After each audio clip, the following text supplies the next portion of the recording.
ತಾಲೂಕಿನ ಕಳ್ಳೇರಿ ಗ್ರಾಮ ಪಂಚಾಯಿತಿ ವ್ಯಾಪ್ತಿಯ ದೇವಲಪುರ ಗ್ರಾಮದಲ್ಲಿ 12 ಕಾಡಾನೆಗಳ ಹಿಂಡೊಂದು ಸುಮಾರು 60 ಕ್ವಿಂಟಲ್ ಭತ್ತವನ್ನು ತಿಂದಿರುವ ಘಟನೆ ನಡೆದಿದೆ. ದೇವಲಪುರದ ಸುಮಾರು 8 ಜನ ರೈತರು ತಾವು ಬೆಳೆದ ಭತ್ತವನ್ನು ಗುರುವಾರ ಕಟಾವು ಮಾಡಿ ಭತ್ತದ ಯಂತ್ರದಲ್ಲಿ ಒಕ್ಕಣೆ ಮಾಡಿ ಚೀಲದಲ್ಲಿ ಶೇಖರಿಸಿಟ್ಟಿದ್ದರು. ಎಂದಿನಂತೆ ಶುಕ್ರವಾರ ಬೆಳಗ್ಗೆ ಟ್ರ್ಯಾಕ್ಟರ್ನಲ್ಲಿ ಕಟಾವು ಮಾಡಿದ ಭತ್ತವನ್ನು ತುಂಬಲು ಬಂದ ರೈತರಿಗೆ ದಿಗ್ಭ್ರಮೆ ಕಾದಿತ್ತು. ಸುಮಾರು 12 ಕಾಡಾನೆಗಳ ಹಿಂಡೊಂದು ಸಂಪೂರ್ಣ ಭತ್ತವನ್ನು ತಿಂದು ಹಾಳು ಮಾಡಿರುವುದಲ್ಲದೆ ಚೀಲದಲ್ಲಿದ್ದ ಸಂಪೂರ್ಣ ಭತ್ತವನ್ನು ಚೆಲ್ಲಾಪಿಲ್ಲಿ ಮಾಡಿದೆ. ಈ ವೇಳೆ ಗ್ರಾಮಸ್ಥರಾದ ಮನು ಮಾತನಾಡಿ, ನಮ್ಮ ಗ್ರಾಮದ ಹೂವೇಗೌಡ, ಹಾಲೇಗೌಡ, ಹಿರಿಗೌಡ, ಶರತ್, ರಮೇಶ್ ಹಾಗೂ ನಮಗೆ ಸೇರಿದ ಸುಮಾರು 60 ಕ್ವಿಂಟಲ್ ಭತ್ತವನ್ನು ನಾಶ ಮಾಡಿದೆ.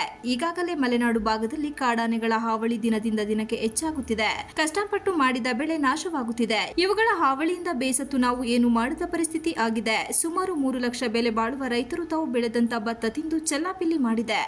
ಇದರಿಂದ ನಾವು ಬದುಕುವುದಾದರೂ ಹೇಗೆ? ಅರಣ್ಯ ಇಲಾಖೆಗೆ ಸಂಪೂರ್ಣ ಮಾಹಿತಿ ನೀಡಿದ್ದು ಕ್ರಮ ಕೈಗೊಳ್ಳಿ ಎಂದರೆ ಕೇವಲ ನಮ್ಮ ಕೊಂಡರಿಸುವ ತಂತ್ರ ಮಾಡುತ್ತಿದ್ದಾರೆ. ಕೂಡಲೇ ನಮಗೆ ಪರಿಹಾರ ನೀಡಬೇಕು. ಇಲ್ಲಿರುವ ಆನೆಗಳನ್ನು ಇಲ್ಲಿಂದ ಓಡಿಸಬೇಕೆಂದು ಮನವಿ ಮಾಡಿದರು. Ganesh, TV 46 Malenadu news, Belur.